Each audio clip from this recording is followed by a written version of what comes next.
Sono uno che è stato amorevolmente cresciuto e allevato da una mamma che aveva come pensiero, oggi direi cultura materiale e filosofia di vita, basata sulle sue conoscenze che arrivavano dalla sua famiglia, dalle sue esperienze di vita vissuta, e che mi spronava a essere curioso, interessato a ciò che facevo, innovatore,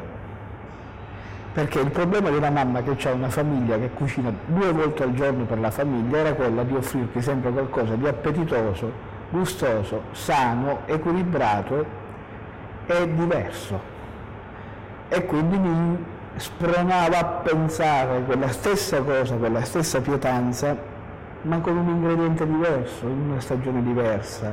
per poter essere comunque appetitoso e gustoso.